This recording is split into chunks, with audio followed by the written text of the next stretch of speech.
Conditions May Apply by CinnamonPinecones. Read by Distracted by Books. Chapter 192. Sends you a pipe bomb made out of hollowed out olive branch. Hitoshi did his best to ignore Izuku all day, but he failed spectacularly. He watched out of the corner of his eye as he spent the first few hours of class destroying Cementos' creations with so much force and prejudice that he couldn't help but feel it was targeted.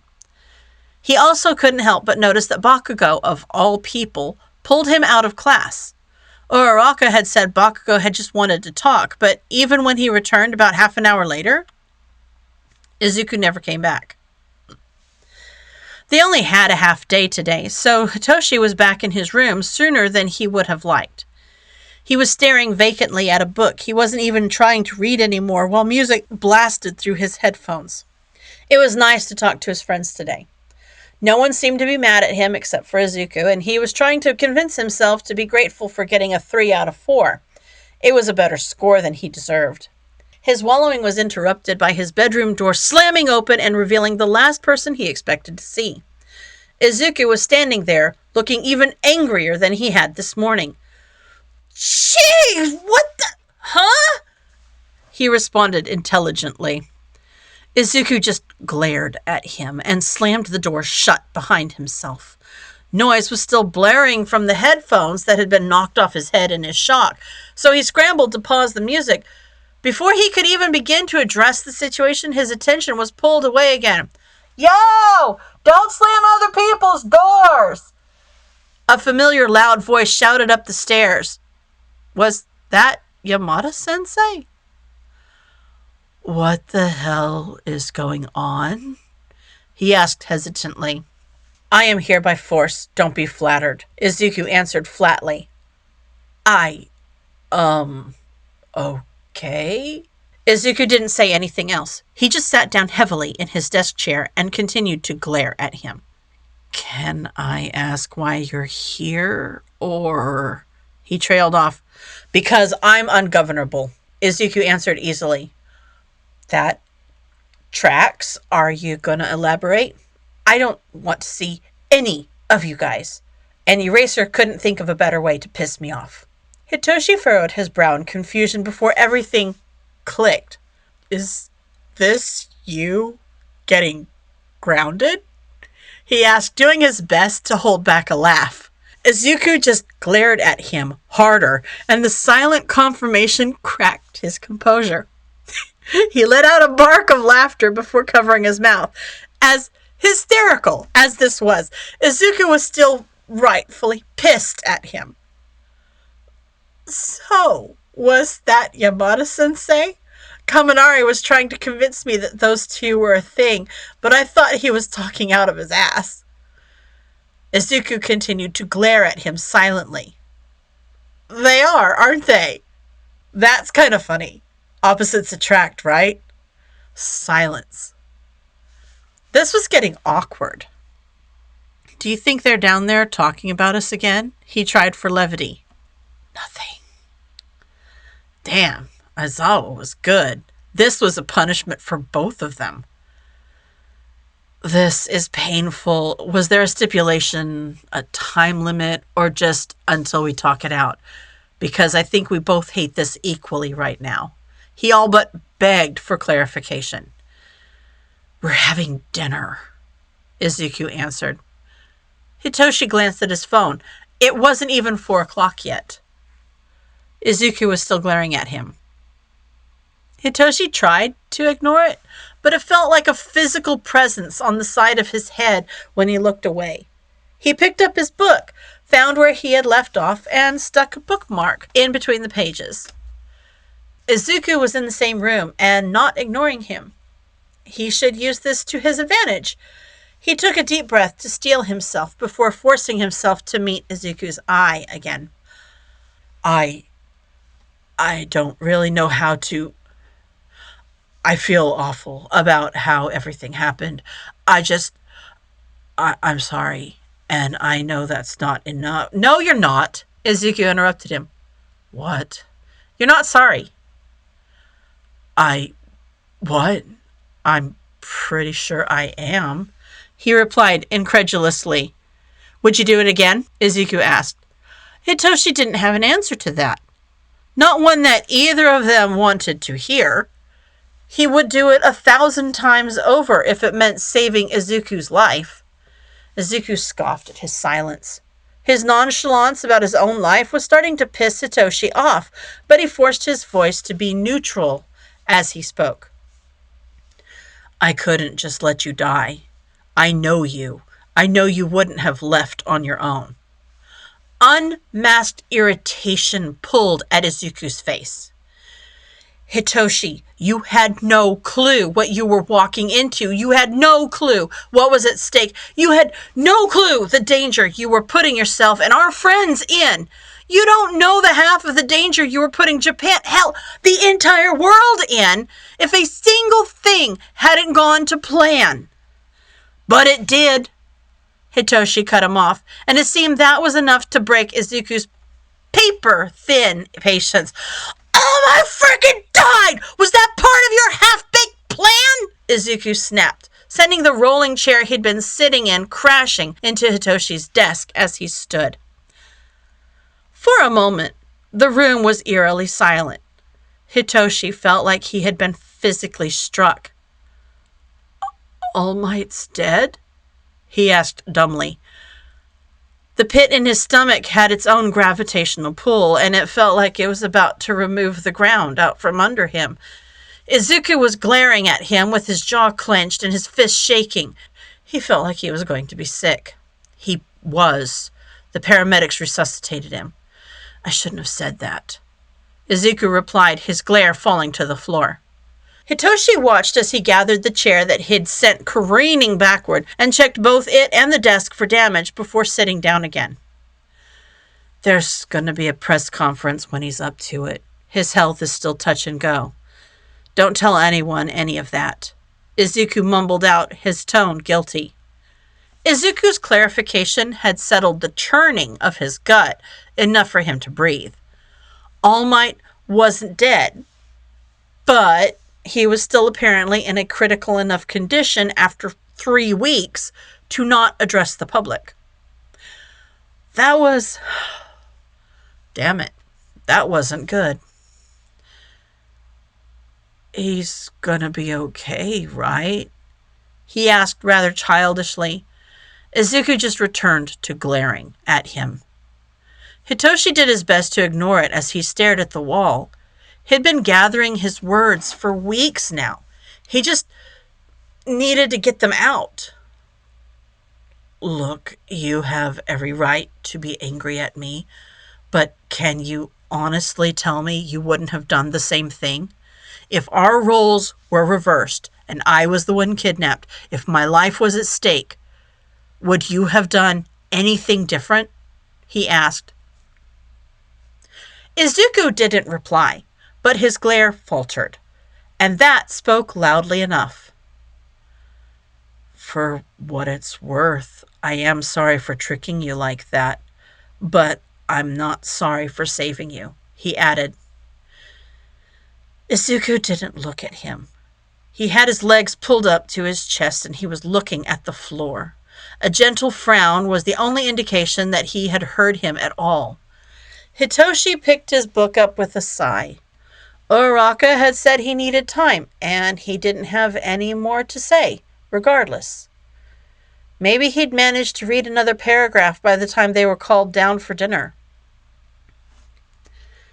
Dinner had been an unbearably awkward affair, and to make matters worse, they now had plans for a weekly joint family dinner. Shinso-san was overjoyed at the prospect, but Izuku was too angry to share in her revelry. It would be nice in a few months, maybe, but right now, he was looking forward to his weekly therapy appointments more than this. They had another talk when they got home, and his door privileges had been revoked for the time being so that he couldn't sneak out so easily. Izuku just scowled as Eraser fiddled with the screws and carted his door down the hallway. They also took all his old phones and his IV gear, but they let him keep his knives. If I so much as hear that window creak, they're gone. Eraser threatened, gesturing to the hidden shadow boxes that his knives were stored in. Whatever, he replied, rolling his eyes. Eraser bid him good night, and Izuku ignored him. It was only 7. They were probably going to sit in their room and talk about how to make his life a living hell until they went to sleep. He glared at his empty doorway all the way down to their open door at the end of the hall and contemplated eavesdropping. Ultimately, he decided against it. They were going to do whatever the hell they wanted anyway. It wasn't worth the effort. He continued glaring and hoped his vitriol was potent enough to be felt through the distance. His glare was interrupted by his phone screen lighting up with an incoming call from All Might, and Izuku nearly threw the thing across the room in his haste to pick it up. All Might? Is everything okay? He asked frantically. Yes, my boy. Everything is fine. I'm just following the instructions you left me on that charming card, All Might replied. His voice was much stronger than it had been last time they spoke. He was probably off the good stuff now. He sounded more coherent, at least. Oh, yeah, I forgot about that, he answered dumbly.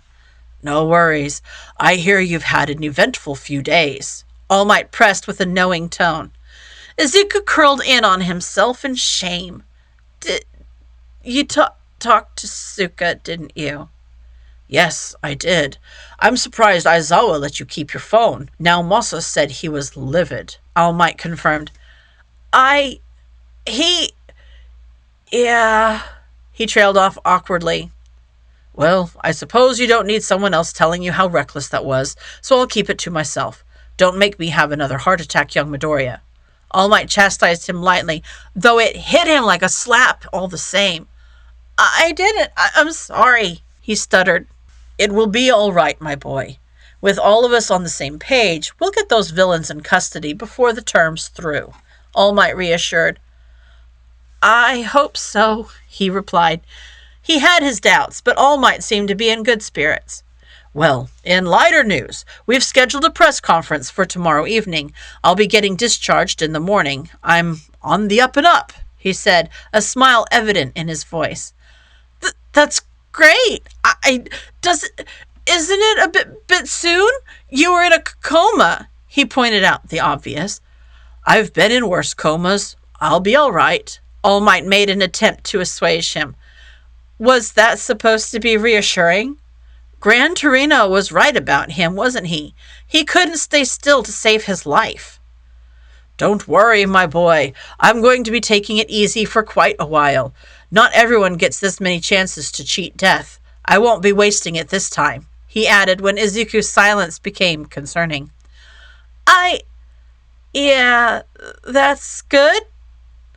I've got a thick skull, but I think the lesson's been beaten in now. I've got too much to stick around for these days, All Might added in a softer tone. Speaking of which, I hear your quirk has evolved. That's exciting, isn't it? Izuku's brow scrunched in confusion for a moment. He hadn't told anyone about his brain ghosts yet. How did All Might know about that?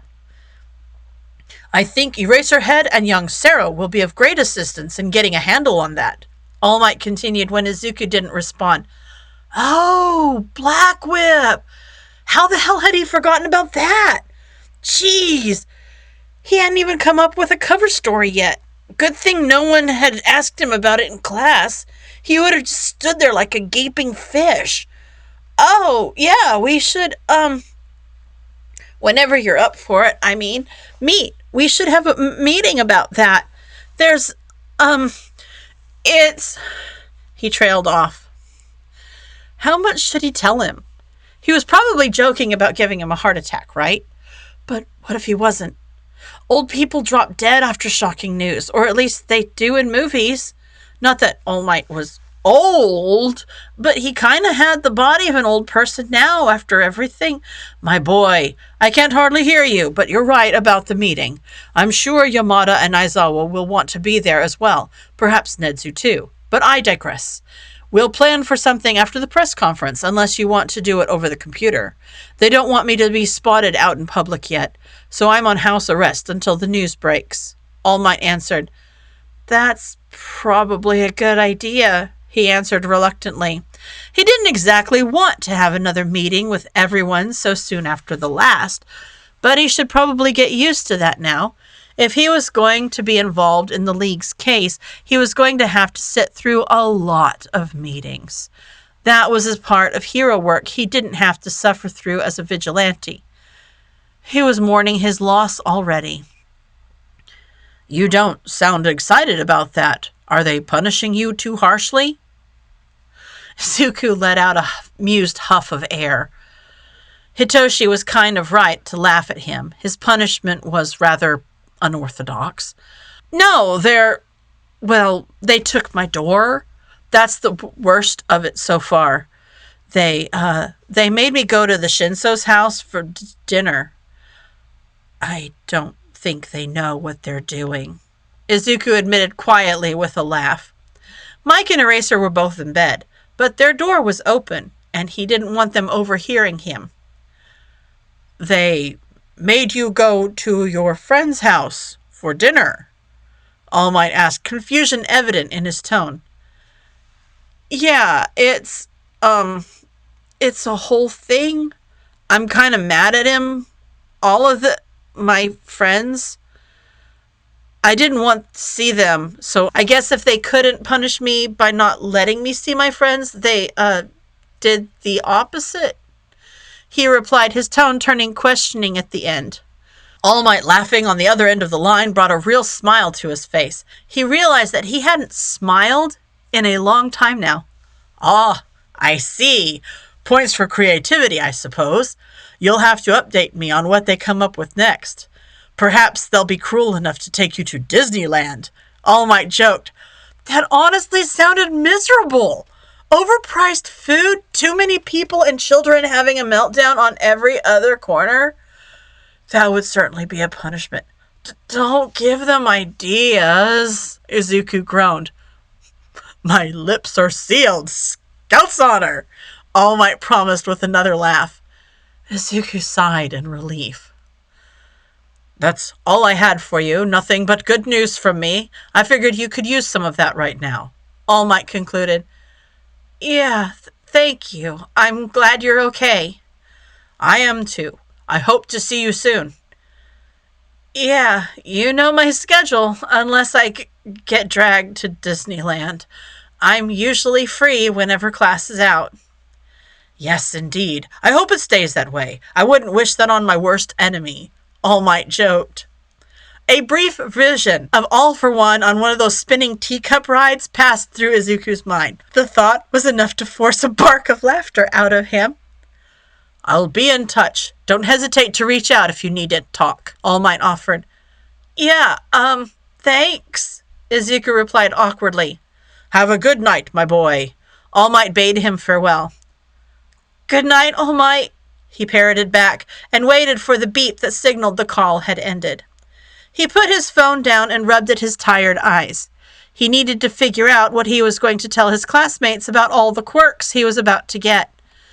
Had news of who All for One really was made it to the public yet? Maybe he could claim he'd had quirks forced upon him. No, because some of them had already seen Black Whip, and that excuse wouldn't work for Bakugo anyway. More contingency plans. He needed to make more contingency plans. Oh, joy. End of chapter. Thanks for listening.